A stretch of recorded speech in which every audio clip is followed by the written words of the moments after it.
ನೀವೇನಾದ್ರೂ ಓಲಾ, ಉಬರ್, ರ್ಯಾಪಿಡೋ, ಜೊಮ್ಯಾಟೊ, ಸ್ವಿಗ್ಗಿ ಈ ತರದ ಗಳಲ್ಲಿ ಡೆಲಿವರಿ ಬಾಯ್ ಆಗಿ ಕೆಲಸ ಮಾಡಾಕತ್ತಿದ್ರ, ರೈಡರ್ಸ್ ಆಗಿ, ಕ್ಯಾಪ್ಟನ್ಸ್ ಆಗಿ ಕೆಲಸ ಮಾಡಾಕತ್ತಿದ್ರ, ಕರ್ನಾಟಕ ಸರ್ಕಾರದಿಂದ ಒಂದು ಮಹತ್ವದ ನಿಯಮವನ್ನ, ಹೊಸ ಕಾನೂನನ್ನ ಜಾರಿಗೊಳಿಸಿದಾರ.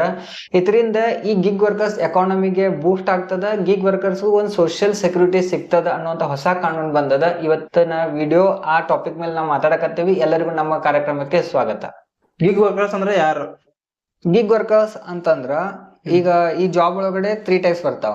ಒಂದು ಗೌರ್ಮೆಂಟ್ ಜಾಬ್, ಫುಲ್ ಸೆಕ್ಯೂರಿಟಿ, ನಿಮ್ ರಿಟೈರ್ಡ್ ಆಗೋ ನಿಮ್ ಕೆಲಸದಿಂದ ಯಾರು ತೆಗಿಯೋದಿಲ್ಲ. ಆಮೇಲೆ ಇನ್ ಕೇಸ್ ನಿಮ್ಗೆ ಏನಾದ್ರು ಅನಾಹುತಗಳು ಆದ್ರ ಸರ್ಕಾರ ನಿಮಗ್ ಬ್ಯಾಕಿಂಗ್ ನಿಲ್ತದ. ಇನ್ನೊಂದು ಬರ್ತದ ಕಾರ್ಪೊರೇಟ್ ಫೀಲ್ಡ್. ಕಾರ್ಪೊರೇಟ್ ಒಳಗಡೆನು ಸೆಕ್ಯೂರಿಟಿ ಇರ್ತದ, ಬಟ್ ಕಂಪನಿ ಪರ್ಫಾರ್ಮೆನ್ಸ್ ಮ್ಯಾಗ ಇರ್ತದ. ಗೌರ್ಮೆಂಟ್ ಜಾಬ್ ತರ ಒಬ್ಬ ಮನುಷ್ಯ ಒಂದ್ ಕಂಪನಿ ಹತ್ತಿದ ಅಂತಂದ್ರ 60 ವರ್ಷ ಮಟ್ಟ ಅದ ಕಂಪನಿದಾಗ ಕೆಲಸ ಮಾಡೋದಿಲ್ಲ. ಅವ್ಗೆ ಎಲ್ಲಿ ಚಲೋ ಪೇಮೆಂಟ್ ಸಿಗ್ತದ ಅಲ್ಲಿ ಹೋಗ್ತಾನ. ಬಟ್ ಅವಂಗ ಆಸ್ ಅ ಸೆಕ್ಯೂರಿಟಿನೂ ಇರ್ತದ, ESI ಇರ್ತದ, PF ಇರ್ತದ, ಆಮೇಲೆ ರಿಟೈರ್ಮೆಂಟ್ ಎಲ್ಲಾನು ಏನ್ ಬೇಕಲ್ಲ ಅದನ್ನೆಲ್ಲಾನು ಮಾಡ್ಕೋತಾನ. ಇದು ಕಾರ್ಪೊರೇಟ್ ಫೀಲ್ಡ್ ಆಗ್ತದ. ಇದನ್ ಬಿಟ್ಟು ಈಗ ಹೊಸ ಎಕಾನಮಿ ಸ್ಟಾರ್ಟ್ ಆಗಿದೆ, ಗಿಗ್ ವರ್ಕರ್ಸ್. ಗಿಗ್ ವರ್ಕರ್ಸ್ ಅಂತಂದ್ರ ಇವರು ಒಂದು ಆಪ್ ಮೂಲಕ, ಈಗ ಎಕ್ಸಾಂಪಲ್ ನೀವು ಜೊಮ್ಯಾಟೊ, ಸ್ವಿಗ್ಗಿ ಒಳಗೆ ನೀವು ಆರ್ಡರ್ ಮಾಡ್ತಾರಲ್ಲ, ಅದನ್ನ ನಿಮ್ ಮನೆಗೆ ಹೋಗಿ ತಂದು ಡೆಲಿವರಿ ಮಾಡ್ತಾನೆ. ಓಲಾ, ಉಬರ್, ಈಗ ರ್ಯಾಪಿಡೋದಾಗ ನಾವು ರೈಡ್ ಬುಕ್ ಮಾಡ್ರ ಒಬ್ರು ಯಾರೋ ನಮ್ಮ ಮನೆಗೆ ಬಂದು ನಮ್ಮನ್ನ ಪಿಕಪ್ ಮಾಡ್ಕೊಂಡು ಹೋಗ್ತಾರಲ್ಲ, ಇವ್ರಿಗೆ ಹೆಂಗಿರ್ತದ ಅಂತಂದ್ರೆ ಪರ್ ಆರ್ಡರ್ ಇಂತಿಷ್ಟ ಅಂತ ಅಮೌಂಟ್ ಬರ್ತದ, ಮಂತ್ಲಿ ಪೇಮೆಂಟ್ ಇರೋದಿಲ್ಲ. ಸೊ ಇವ್ರನ್ನ ನಾವು ಗಿಗ್ ವರ್ಕರ್ಸ್ ಅಂತ ಕರಿತೇವಿ. ಗಿಗ್ ವರ್ಕರ್ಸ್ ಗಳಿಗೆ ಏನು ಸ್ಕೀಮ್ ಬಂದೈತಿ? ಈ ಕರ್ನಾಟಕ ಸರ್ಕಾರ ಫಸ್ಟ್ ಟೈಮ್ ಇಂಡಿಯಾ ಬೇರೆ ದೇಶಗಳದಾಗ ಅದ, ಬಟ್ ಇಂಡಿಯಾದೊಳಗಡೆ ಫಸ್ಟ್ ಟೈಮ್ ಕರ್ನಾಟಕ ಸರ್ಕಾರ ಈ ಗಿಗ್ ವರ್ಕರ್ಸ್ ಮೇಲೆ ಫೋಕಸ್ ಮಾಡ್ಕೊಂಡು ಹೊಸ ಕಾನೂನನ್ನ ಜಾರಿಗೆ ಕೊಡಾಕತ್ತಾರ. ಈ ಗಿಗ್ ವರ್ಕರ್ಸ್ ಒಂದು ಪ್ರಾಬ್ಲಮ್ ಏನಿತ್ತಂತಂದ್ರೆ ಅವ್ರಿಗೆ ಸೋಷಿಯಲ್ ಸೆಕ್ಯೂರಿಟಿ ಇರ್ಲಿಲ್ಲ. ಎಕ್ಸಾಂಪಲ್ ಅವ್ರಿಗೆ ಹೆಲ್ತ್ ಇನ್ಶೂರೆನ್ಸ್ ಆಗಿರ್ಬೋದು, ಅಥವಾ ಲೈಫ್ ಇನ್ಶೂರೆನ್ಸ್ ಆಗಿರ್ಬೋದು, ಏನಾದ್ರು ಅನಾಹುತಗಳಾದ್ರೆ ಅವರಿಗೆ ಹಾಸ್ಪಿಟಲ್ ಖರ್ಚುಗಳನ್ನ ನೋಡ್ಕೊಳಕ್ ಆಗಿರ್ಬೋದು, ಅವ್ರದ್ದು ಸಾಕಷ್ಟು ಸಮಸ್ಯೆಗಳಿಂದ ಗಿಗ್ ವರ್ಕರ್ಸ್ ಬಳಲಾಕತ್ತಿದ್ರು. ಈ ಡೇಟಾ ಪ್ರಕಾರ ಸುಮಾರು 77 ಲಕ್ಷ ಮಂದಿ ಇಂಡಿಯಾದೊಳಗಡೆ ಈಗ ಆಲ್ರೆಡಿ ಗಿಗ್ ವರ್ಕರ್ಸ್ ಆಗಿ ಕೆಲಸ ಮಾಡಾಕತ್ತಾರ. ಇನ್ನೊಂದ್ 4-5 ವರ್ಷಕ್ಕೆ ಇದು 2 ಕೋಟಿಗಿಂತ ಹೆಚ್ಚಾಗುವಂತ ಚಾನ್ಸ್ ಕಾಣಕತ್ತದ. ಎಕ್ಸಾಂಪಲ್ ಯಾಕಂತಂದ್ರ ಈಗ ಜನ್ಜಿ ಅಂತ ಏನ್ ಬಂದಾರಲ್ಲ, ಇವ್ರು ಟ್ರೆಡಿಷನಲ್ ಜಾಬ್ ಒಳಗಿದ್ದಂತಹ ಜಾಬ್ ಪ್ರೆಷರ್ ನ ಮೇಂಟೈನ್ ಮಾಡಕ್ ಆಗಾಕತ್ತಿಲ್ಲ. ಅದ್ರ ಸಲುವಾಗಿ ಇವ್ರ ಏನ್ ಮಾಡಕತ್ತಾರ, ನಂಗ್ ಆರ್ಡರ್ ಬೇಸ್ಡ್ ಜಾಬ್, ನಂಗೆ ಬೇಕಿದ್ರೆ ನಾ ಲಾಗಿನ್ ಆಗ್ತೇನೆ, ಬ್ಯಾಡಿದ್ರೆ ನಾ ಆಗೋದಿಲ್ಲ ಅನ್ನೋ ಒಂದು ಹೊಸ ಟ್ರೆಂಡ್ ಏನ್ ಸ್ಟಾರ್ಟ್ ಆಗ್ಯದಲ್ಲ, ಇದರಿಂದ ಗಿಗ್ ವರ್ಕರ್ಸ್ ಜಾಸ್ತಿ ಆಗಾಕತ್ತಾರ. ಇದ್ರ ಎಕಾನಮಿ ಇನ್ಕ್ರೀಸ್ ಆಗಾಕತ್ತದ. ಇನ್ಕ್ರೀಸ್ ಆಗೋದ್ರಿಂದ ಇವ್ರ ವೆಲ್ಫೇರ್ ನು ಸರ್ಕಾರ ಥಿಂಕ್ ಮಾಡ್ಬೇಕಾಗ್ಯದ. ಇದರಿಂದಾಗಿ ಕರ್ನಾಟಕ ಸರ್ಕಾರ ಫಸ್ಟ್ ಟೈಮ್ ಇನ್ ಇಂಡಿಯಾ ಬೇರೆ ದೇಶಗಳಾಗ ಆಗಿರುವಂತದ್ನೆಲ್ಲ ತಗೊಂಡು ಕಲೆಕ್ಟ್ ಮಾಡಿ ಡೇಟಾ ತಗೊಂಡು ಫಸ್ಟ್ ಟೈಮ್ ಒಂದು ವೆಲ್ಫೇರ್ ಸ್ಕೀಮ್ ನ ತೆಗೆದು ಕೊಡಾಕತ್ತದ. ಈ ಕಾನೂನು ಯಾವಾಗ ಜಾರಿಗೆ ಬಂದಿತ್ತು? ಈ ಕಾನೂನು 2025 ಮೇದಾಗ ಸ್ವಲ್ಪ ಮೊದ್ಲು ಜಾರಿಗೆ ಬರ್ತದ. ಹಿಂಗ್ ನಾವ್ ಒಂದ್ ಮಾಡ್ಬೇಕು ಅಂತ ಒಂದ್ ರೂಪುರೇಷೆಗಳು ರೆಡಿ ಆಗ್ತದ. ಅದಾದ್ಮೇಲೆ ಸೆಪ್ಟೆಂಬರ್ದಾಗ ಒಂದ್ಸಲ ಡಿಸ್ಕಷನ್ ಮಾಡ್ತಾರ, ಒಂದ್ ಕರಡು ಸಮಿತಿ ಮಾಡೋನು, ಏನಾರ ಒಂದ್ ಮಾಡೋನು ಅಂತ ವಿಚಾರ ಮಾಡ್ತಾರ. ನವೆಂಬರ್ದಾಗ ಮತ್ ಡಿಸ್ಕಷನ್ ಆಗ್ತದ. ಫೈನಲಿ ಜನವರಿ 27, 2026 ಈ ಕಾನೂನು ಜಾರಿಗೆ ಬರ್ತದ. ಇತರ ಯಾರು ಸದಸ್ಯರು ಅದಾರ ಮತ್ತೆ ಯಾರು ಅಧ್ಯಕ್ಷರಾಗಿರ್ತಾರ? ಈ ಸೋಷಿಯಲ್ ವೆಲ್ಫೇರ್ ಫಂಡ್ ಅಂತ ಏನ್ ತೆಗಿಯಾಕತ್ತಾರ, ಹೊಸ ಸ್ಕೀಮ್ ಏನ್ ಬರಾಕತ್ತದ, ಇದ್ರೊಳಗ ಒಂದ್ 16 ಜನರ ಸದಸ್ಯರ ತಂಡವನ್ನ ರಚನೆ ಮಾಡ್ತಾರ. ಈ ತಂಡ ಯಾವ ತರ ಕೆಲಸ ಮಾಡ್ಬೇಕು ಅಂತಂದ್ರ, ಈ ಗಿಗ್ ವರ್ಕರ್ಸ್ ಗಳಿಗೆ ಆಗ್ತಿರುವಂತಹ ಅನ್ಯಾಯದ ವಿರುದ್ಧ ಅವ್ರು ಏನ್ ಸಮಸ್ಯೆಗಳದ ಅದನ್ನ ಅರಿತುಕೊಳ್ಬೇಕಾಗ್ತದ.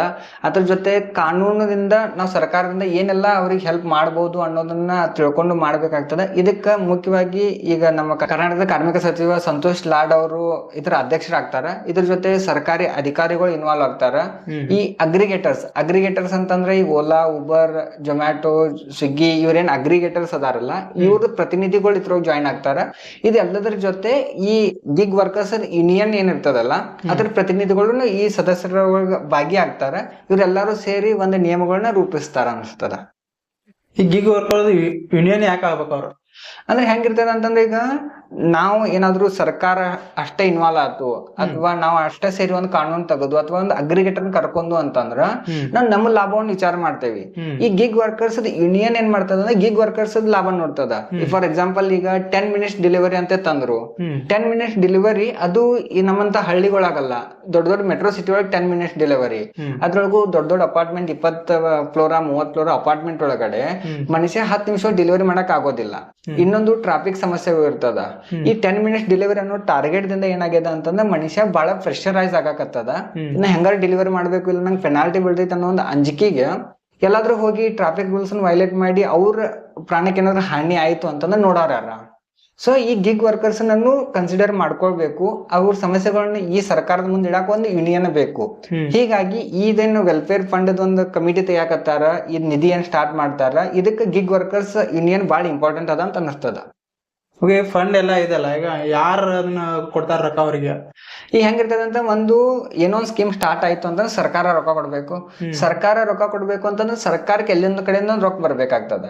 ಈಗ ಏನ್ ಮಾಡಿದ ಅಂತಂದ್ರೆ, ಈ social welfare fund gig workers app based platform ಕೆಲಸ ಮಾಡುವಂತ ಗಿಗ್ ವರ್ಕರ್ಸ್ ಗೆ ಈ ವೆಲ್ಫೇರ್ ಫಂಡ್ ಗೆ ಸರ್ಕಾರ ಒಂದ್ ಅಮೌಂಟ್ ಅನ್ನು ಜಮಾ ಮಾಡ್ಬೇಕು ಅಂತಂದ್ರೆ ಅದಕ್ಕೆ ಈ ಪ್ಲಾಟ್ಫಾರ್ಮ್ ಗಳು ಕೊಡ್ಬೇಕಂತ ಹೇಳಕತ್ತಾರೆ. ಆ ಪ್ಲಾಟ್ಫಾರ್ಮ್ ಯಾವ ತರ ಕೊಡ್ತದ ಅಂತಂದ್ರ, ಈ ಒಂದ್ ಸರ್ವಿಸ್ ನಾವು ಆಸ್ ಅ ಕಸ್ಟಮರ್ ನಾವು ಸರ್ವಿಸ್ ಬುಕ್ ಮಾಡ್ತೇನೆ, ನಾ ಒಂದ್ 25 ರೂಪಾಯಿ ನಿಮ್ಗೆ ಚಾರ್ಜ್ ಕೊಡ್ತೇನೆ ಅಗ್ರಿಗೇಟರ್ಸ್. ಈ ಅಗ್ರಿಗೇಟರ್ ಏನ್ ಮಾಡ್ಬೇಕು ಅಂತಂದ್ರೆ, ಈ ಪರ್ಸೆಂಟೇಜ್ ಒಳಗ ಈ 25 ರೂಪಾಯಿ ಬರ್ತಲ್ಲ, ಅದ್ರ 1-5% ಈ ವೆಲ್ಫೇರ್ ಫಂಡ್ ಅಂತ ತೆಗೆದಿಡ್ಬೇಕಾಗ್ತದ. ಈ ಫಂಡ್ ಅನ್ನ ಅವ್ರು ಯಾವ ತರ ಮಾಡ್ತಾರ ಅಂತಂದ್ರೆ, ಪ್ರತಿ 3 ತಿಂಗಳಿಗೆ ಒಂದ್ಸಲ, ತ್ರೈಮಾಸಿಕಕ್ಕೆ ಒಂದ್ಸಲ ಅವ್ರು ಈ ಸೋಷಿಯಲ್ ವೆಲ್ಫೇರ್ ಫಂಡ್ ಏನ್ ಇರ್ತದಲ್ಲ ಆ ಕಮಿಟಿ ಕೊಡ್ಬೇಕಾಗ್ತದ. ಈ ಸ್ಕೀಮ್ ನಿಂದ ಏನೇನ್ ಲಾಭಗಳದಾವ?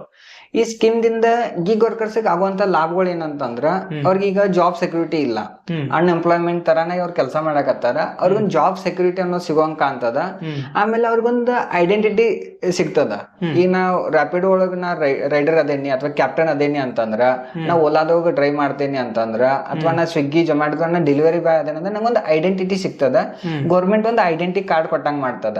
ಈ ಐಡಿ ಕಾರ್ಡ್ ದಿಂದ ಗೌರ್ಮೆಂಟ್ ಕೊಡುವಂತ ಸೌಲಭ್ಯಗಳು ಎಲ್ಲಾ ಸಿಗ್ತಾವ.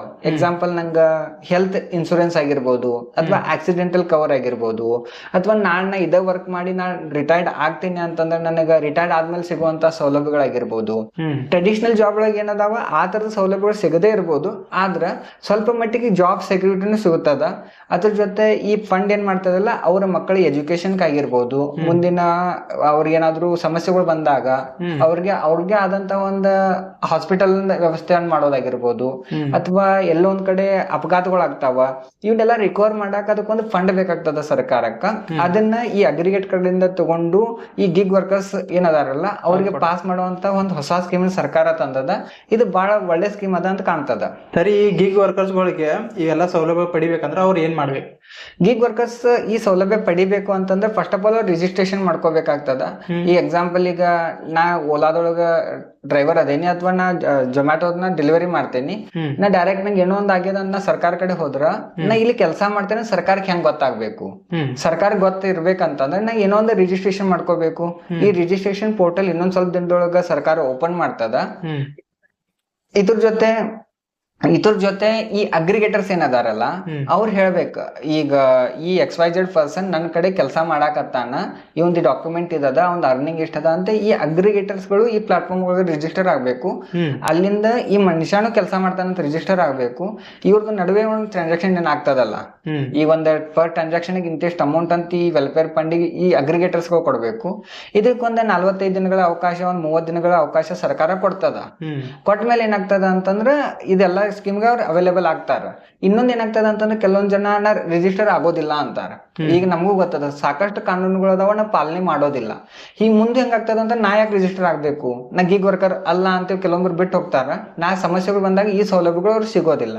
ಸೊ ಹೀಗಾಗಿ ನೀವೇನಾದ್ರೂ ಗಿಗ್ ವರ್ಕರ್ಸ್ ಇದ್ರ, ಎಕ್ಸಾಂಪಲ್ ನೀವೇನಾದ್ರು ಡೆಲಿವರಿ ಬಾಯ್ಸ್ ಆಗಿ ಕೆಲಸ ಮಾಡ್ಲಿಕ್ಕತ್ತಿದ್ರೆ ಓನ್ಲಿ ಆಪ್ ಬೇಸ್ಡ್, ಎಕ್ಸಾಂಪಲ್ ನೀವ್ ಒಂದ್ ಫೋಟೋಗ್ರಾಫರ್ ಅದಾರ, ಈಗ ನೀವು ಒಂದ್ ಆರ್ಡರ್ ಬಂದ್ರೆ ಅಷ್ಟೇ ಹಣ ಬರ್ತದ ನಿಮಗ ಮಂತ್ಲಿ ಪೇಮೆಂಟ್ ಬರೋದಿಲ್ಲ. ಬಟ್ ನೀವು ಗಿಗ್ ವರ್ಕರ್ಸ್ ಆಗಕ್ ಸಾಧ್ಯ ಇಲ್ಲ. ಈ ಸ್ಕೀಮ್ ಇರೋದನ್ನೇ ಯಾರಿಗದ ಅಂತಂದ್ರೆ ಈ ಅಗ್ರಿಗೇಟರ್ಸ್ ಅಂತೇನೆ ಡಿಜಿಟಲ್ ಪ್ಲಾಟ್ಫಾರ್ಮ್ ದಿಂದ ಈ ಆಪ್ ಗಳ ಮೂಲಕ ಯಾರು ಕೆಲಸ ಮಾಡಕತ್ತಾರಲ್ಲ ಅವ್ರಷ್ಟ ಗಿಗ್ ವರ್ಕರ್ಸ್ ಅಂತ ಕನ್ಸಿಡರ್ ಮಾಡ್ತಾರ. ಇದನ್ ಬಿಟ್ಟು ಸಾಕಷ್ಟು ಜನ ಈಗ ಡೈಲಿ ಲೇಬರ್ಸ್ ಅದಾರ, ಕಾಂಟ್ರಾಕ್ಟ್ ಲೇಬರ್ಸ್ ಅದಾರ, ಬಟ್ ಅವ್ರೆಲ್ಲ ಗಿಗ್ ವರ್ಕರ್ಸ್ ಅಂತ ಕನ್ಸಿಡರ್ ಮಾಡಕ್ ಆಗೋದಿಲ್ಲ. ಸೊ ಇದ್ ಹೆಂಗದ ಅಂತಂದ್ರೆ ಈ ಸ್ಕೀಮ್ಗಳು ನಿಮ್ಗೆ ಸಿಗಲೇಬೇಕು ಅಂತಂದ್ರ ಈ ಗಿಗ್ ವರ್ಕರ್ಸ್ ಪ್ಲಾಟ್ಫಾರ್ಮ್ಸ್ ಏನದ, ಈ ಅಗ್ರಿಗೇಟರ್ ಪ್ಲಾಟ್ಫಾರ್ಮ್ಸ್ ಏನದ, ಅದ್ರ ನೀವು ಕೆಲಸ ಮಾಡ್ಬೇಕು. ಮತ್ ಸರ್ಕಾರದ ವೆಬ್ಸೈಟ್ ಒಳಗೆ ನೀವು ರಿಜಿಸ್ಟರ್ ಆಗಿರ್ಲೇಬೇಕು. ಪಾಸಿಟಿವ್ ಸೈಡ್ ಏನಾಗ್ಬೋದು? ಪಾಸಿಟಿವ್ ಸೈಡ್ ಅಂದ್ರ ಫುಲ್ ಪಾರದರ್ಶಕ ಆಗ್ತದ. ನಾ ಆಲ್ರೆಡಿ ಹೇಳ್ದಂಗ ನಿಮ್ಗೊಂದು ಐಡೆಂಟಿಟಿ ಸಿಗ್ತದ. ನಾಳೆ ನಿಮ್ ಮಕ್ಕಳಿಗೆ ಏನಾದ್ರು ಸಮಸ್ಯೆಗಳು ಆದ್ರ, ಅಥವಾ ನಿಮ್ ಹೆಲ್ತ್ ಇಶ್ಯೂಸ್ ಆದ್ರ, ಆಕ್ಸಿಡೆಂಟಲ್ ಕವರೇಜ್ ಆದ್ರ, ಇವೆಲ್ಲಾನು ನಿಮಗ್ ಸಿಗ್ತದ.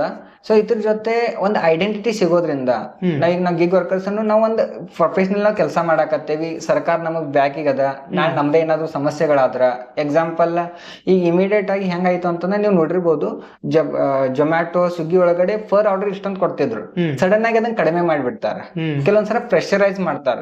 ಇನ್ನೊಂದ್ ಹೆಂಗಿರ್ತದ ಅಂತಂದ್ರ ಈಗ ನೀವು ಜೊಮ್ಯಾಟೊ ಡೆಲಿವರಿ ಮಾಡ್ತಿರ್ತೀರಿ, ನೀವು ಒಂದ್ ಲೊಕೇಶನ್ ಹೋಗ್ತೇರಿ, ಆ ಲೊಕೇಶನ್ ದಾಗ ಕಸ್ಟಮರ್ ಇರೋದೇ ಇಲ್ಲ. ಕಸ್ಟಮರ್ ಏನ್ ಮಾಡ್ತಾರ ಅಂತಂದ್ರ ಇನ್ನ ಬಂದಿಲ್ಲ, ನಂಗೆ ಆದಿಲ್ಲ ಇಲ್ಲ ಅಂತ ಕಂಪ್ಲೇಂಟ್ ಕೊಡ್ತಾರೆ. ಇದರಿಂದ ಡೆಲಿವರಿ ಬಾಯ್ಗೆ ಪೆನಾಲ್ಟಿ ಬೀಳ್ತದ. ಇನ್ನೊಂದು ರ್ಯಾಪಿಡೋ ರೈಡ್ ಮಾಡೋಕ್ ಬೇಕಾದ್ರೆ ಏನಾಗ್ತದ ಅಂತಂದ್ರೆ ನಾವು ಹೋಗ್ತೇವಿ, ಕಸ್ಟಮರ್ ಯಾರೋ ಒಬ್ಬರು ಬುಕ್ ಮಾಡ್ತಾರ, ನಾವು ಲೊಕೇಶನ್ ಹೋಗ್ತೀವಿ, ಅವ್ರು ಆರ್ಡರ್ ಕ್ಯಾನ್ಸಲ್ ಮಾಡ್ಬಿಡ್ತಾರ. ಸೊ ನಾ ಇಲ್ಲಿಂದ ಅಲ್ಲಿ ಹೋಗಿದ್ ನಮ್ದು ಕ್ಯಾನ್ಸಲ್ ಆಗಿಬಿಡ್ತದ, ಎಲ್ಲ ವೇಸ್ಟ್ ಆಗಾಕತ್ತದಲ್ಲ. ಆಮೇಲೆ ಕೆಲವೊಂದ್ಸಲ ಹೆಂಗಿರ್ತದ, ನಾವು ಹೋಗ್ತಿರ್ತೀವಿ, ನಮ್ ಗಾಡಿ ಪಂಚರ್ ಆಗ್ಬೋದು, ಅದಕ್ಕೆ ಅಲ್ಟರ್ನೇಟಿವ್ ಆಪ್ಷನ್ ಕೊಡ್ತಾರ, ಬಟ್ ನಾವು ಕಸ್ಟಮರ್ ಸಪೋರ್ಟಿಗೆ ಕಾಲ್ ಹಚ್ಬೇಕು, ಅವ್ರು ನಮ್ಗೆ ರೆಸ್ಪಾಂಡ್ ಮಾಡ್ಬೇಕಂದ್ರೆ ಸ್ವಲ್ಪ ಸಮಸ್ಯೆಗಳು ಅದಾವ. ಇವೆಲ್ಲ ಸಮಸ್ಯೆಗಳು ಸಾಲ್ವ್ ಆಗೋ ತರ ಕಾಣ್ತದ. ಇದರಿಂದ ಮತ್ತೆ ಯಾವ ನಾವು ಕ್ವಶನ್ ರೈಸ್ ಮಾಡಿದ್ರ, ಇಲ್ಲಿವರೆಗೂ ನಾವು ಆಪ್ ಅಪೋಸಿಟ್ ಕ್ವಶನ್ ರೈಸ್ ಮಾಡಕ್ ಬರ್ತಿರ್ಲಿಲ್ಲ. ಈ ಅಗ್ರಿಗೇಟರ್ಸ್ ಗಳು ಗೌರ್ಮೆಂಟ್ ಪ್ಲಾಟ್ಫಾರ್ಮ್ ರಿಜಿಸ್ಟರ್ ಆದ್ರು ಅಂತಂದ್ರ ನಾವು ಕ್ವಶನ್ ರೈಸ್ ಮಾಡ್ಬೋದು, ನಮ್ ಇಶ್ಯೂಗಳನ್ನ ಸಾಲ್ವ್ ಮಾಡ್ಕೋಬಹುದು. ನಮ್ ಯೂನಿಯನ್ ಸ್ಟ್ರಾಂಗ್ ಆಯ್ತು ಅಂತಂದ್ರೆ ನಮ್ ಬೇಡಿಕೆಗಳನ್ನ ಈಸಿಲಿ ಬಗೆಹರಿಸ್ಕೊಳ್ಬಹುದು ಅಂತ ಕಾಣ್ತದ. ಇದ್ರದ ಈಗ ಪಾಸಿಟಿವ್ ಆಯ್ತಾ, ನೆಗೆಟಿವ್ ಸೈಡ್ ಏನಿರ್ಬೋದು ಅಂತ? ನೆಗೆಟಿವ್ ಸೈಡ್ ಹೆಂಗಿರ್ಬೋದು ಅಂತಂದ್ರ ಫಸ್ಟ್ ಆಫ್ ಆಲ್ ಕೆಲವೊಂದು ಅಗ್ರಿಗೇಟರ್ಸ್ ಏನದಾರಲ್ಲ, ನಾವ್ ಇದಕ್ಕೆ ಜಾಯಿನ್ ಆಗೋದಿಲ್ಲ ಅಂತ ಹೇಳ್ಬೋದು. ಎಕ್ಸಾಂಪಲ್ ನಾವ್ ಯಾಕೆ ಜಾಯಿನ್ ಆಗ್ಬೇಕಿದ್ರೊಳಗಡೆ. ಈಗ ಇನ್ನೊಂದ್ ಹೆಂಗದ ಅಂತ ನಾವು ಫಂಡ್ ಕೊಡ್ಬೇಕಂತ ಹೇಳಾಕತ್ತೇವಿ ಅವ್ರಿಗೆ, ಪ್ರತಿ 3 ತಿಂಗಳ ಒಂದ್ಸಲ ನೀವು ಫಂಡ್ ಕೊಡ್ಬೇಕಂತ ಹೇಳಾಕತ್ತೇವಿ. ಅವ್ರು ಫಂಡ್ ಕೊಡದೇನು ಇರ್ಬೋದು. ಕೆಲವೊಂದ್ ಹೇಳ್ಬೋದು, ಇಲ್ಲ ನಾ ಲಾಸ್ ಆಗಾಕತ್ತೇನಿ, ನಮ್ಗೆ ಅಷ್ಟೊಂದು ವರ್ಕೌಟ್ ಆಗಾಕತ್ತಿಲ್ಲ, ನಾವು ಆಪ್ ಬಂದ್ ಮಾಡೋರದು ಅಂತ ಹೇಳ್ಬೋದು. ಅಥವಾ ಕೆಲವೊಬ್ರು ಏನ್ ಮಾಡ್ಬೋದು, ಈ ಕರ್ನಾಟಕ ಸರ್ಕಾರದ ಬಟ್ ಕರ್ನಾಟಕ ಸರ್ಕಾರದ ಕಡೆ ನಮ್ದು ಯಾವ್ದು ಆಫೀಸ್ ರಿಜಿಸ್ಟರ್ ಇಲ್ಲ, ನಾವು ಮಹಾರಾಷ್ಟ್ರ ಕೆಲಸ ಮಾಡ್ತೇವಿ, ನಾವು ಗುಜರಾತ್ ಕೆಲಸ ಮಾಡ್ತೇವಿ, ಇಲ್ಲಿ ನಾವು ಜಸ್ಟ್ ಜಾಬ್ ಕೊಡಾಕತ್ತೀವಿ ಅಂತ ಹೇಳಿ ಇದು ಈ ಸ್ಕೀಮ್ ನಿಂದ ಹೊರಗಡೆ ಕೆಲವೊಂದು ಆಪ್ಗಳು ಉಳಿಯೋ ತರ ಮಾಡ್ಬೋದು. ಇನ್ನೊಂದು ಈ ಆಪ್ಗಳು ಇದರಿಂದ ದೂರ ಇಡಕ್ ಒಂದು ಕಾರಣ ಏನದ ಅಂತಂದ್ರೆ ಯೂನಿಯನ್ ಸ್ಟ್ರಾಂಗ್ ಆಗ್ತದ. ಗಿಗ್ ವರ್ಕರ್ಸ್ ಯೂನಿಯನ್ ಸ್ಟ್ರಾಂಗ್ ಆಯ್ತು ಅಂತಂದ್ರೆ ಇವ್ರ ಬೇಡಿಕೆಗಳು ಜಾಸ್ತಿ ಆಗ್ತಾವ. ಇದನ್ನ ಕೊಡಾಕ್ ಅವ್ರ ಕಡೆ ಆಗದೆ ಇರ್ಬೋದು. ಇನ್ನೊಂದು ನಮ್ಮಂತ ನಿಮ್ಮಂತ ಜನ ಏನದಾರಲ್ಲ, ನಾವು ಗಿಗ್ ವರ್ಕರ್ಸ್ ಅಂತ ರಿಜಿಸ್ಟರ್ ಮಾಡ್ದೇನೂ ಇರ್ಬೋದು. ಆಮೇಲೆ ಈ ಫಂಡಿಗೆ ಹಣ ಬೇಕಾಗ್ತದ. ಈಗ ಈ ಫಂಡಿಗೆ ಹಣ ಎಲ್ಲಿಂದ ಕೊಡೋರ, 1% to 1.5% ನಾವು ಕಸ್ಟಮರ್ ಕಡೆಯಿಂದ ತಗೊಂಡ್ ಕೊಡೋರ. ಇಲ್ಲ ಅಂತಂದ್ರ ಈಗ ನೀವು ಡೆಲಿವರಿ ಬಾಯ್ ಕೆಲಸ ಮಾಡ್ತಾರೆ ಅಂತಂದ್ರ ನಿಮಗ್ ಬರುವಂತ ಹಣದೊಳಗನ್ನ ರೊಕ್ಕ ಹಿಡಿದಿಟ್ಟು ನಾ ಸರ್ಕಾರ ಕೊಡವ. ಇದರಿಂದ ಏನಾಗ್ತದ ಅಂತಂದ್ರೆ ಒಂದು ನಿಮಗ್ ಪೇಮೆಂಟ್ ಕಡಿಮೆ ಬರ್ತದ. ಇಲ್ಲಿವರೆಗೂ 25 ರೂಪಾಯಿ ಪರ್ ಆರ್ಡರ್ ಬರೋದು, ನಾಳೆ ನಮ್ಗೆ 22 ರೂಪಾಯಿ ಬರ್ಬೋದು. ಇಲ್ಲಿ 2-3 ರಿಂದ 3 ರೂಪಾಯಿ ಹೋಗ್ತದ ನಮ್ದ. ಇಲ್ಲ ಕಸ್ಟಮರ್ ನೀವು ಜಾಸ್ತಿ ಹಾಕ್ಬೇಕಾಗ್ತದ. ಕಸ್ಟಮರ್ ನಾವು 40 ರೂಪಾಯಿ ಸರ್ವಿಸ್ ಚಾರ್ಜ್ ಹಾಕ್ತಿದ್ವಿ, 45 ರೂಪಾಯಿ ಸರ್ವಿಸ್ ಚಾರ್ಜ್ ಹಾಕ್ಬೇಕಾಗ್ತೈತಿ. ಆಮೇಲೆ ಇವ್ರಿಗೆ ಸೆಕ್ಯೂರಿಟಿ ಎಲ್ಲ ಕೊಡ್ಬೇಕಲ್ಲ, ಇವ್ ಸೋಷಿಯಲ್ ಸೆಕ್ಯೂರಿಟಿ ಕೊಡ್ಬೇಕಾಗ್ತದ, ಇವ್ರ ವೆಲ್ಫೇರ್ ಕೊಡ್ಬೇಕಾಗ್ತದ. ಇದನ್ನೆಲ್ಲ ನೋಡಿದಾಗ ಈ ಆಪ್ಗಳು ಹಿಂದ್ ಸರಿಯೋ ತರ ಕಾಣ್ತದ. ಆಮೇಲೆ ಕಸ್ಟಮರ್ಗೆ ಈ ಸರ್ವಿಸ್ಗಳು ತುಟ್ಟಿ ಆಗೋ ತರ ಕಾಣ್ತದ. ಸೊ ಹೀಗಾಗಿ ಇದ್ರ ಪಾಸಿಟಿವ್ ಮತ್ ನೆಗೆಟಿವ್ ಸೈಡ್ ಅದ. ಬಟ್ ಓವರ್ ಆಲ್ ಆಗಿ ನೋಡ್ಬೇಕು ಅಂತಂದ್ರೆ ಈ ಸೋಷಿಯಲ್ ವೆಲ್ಫೇರ್ ಸ್ಕೀಮ್ ಬಂದಿರೋದ್ರಿಂದ ಗಿಗ್ ವರ್ಕರ್ಸ್ ಒಂದು ಐಡೆಂಟಿಟಿ ಸಿಗ್ತದ, ಗಿಗ್ ವರ್ಕರ್ಸ್ ಒಂದು ವೆಲ್ಫೇರ್ ಸಿಕ್ಕಂಗ ಆಗ್ತದ, ಅವ್ರ ಸೋಷಿಯಲ್ ಸೆಕ್ಯೂರಿಟಿನೂ ಸಿಗ್ತದ. ಅವ್ರನ್ನ ಐಡೆಂಟಿಫೈ ಮಾಡೋದ್ರಿಂದ ನಾಳೆ ಅವ್ರಿಗೆ ಏನಾದ್ರು ಸಮಸ್ಯೆಗಳಾದ್ರೆ ಸರ್ಕಾರ ಅವ್ರಿಗೆ ಬ್ಯಾಕಿಂಗ್ ನಿಲ್ತದ.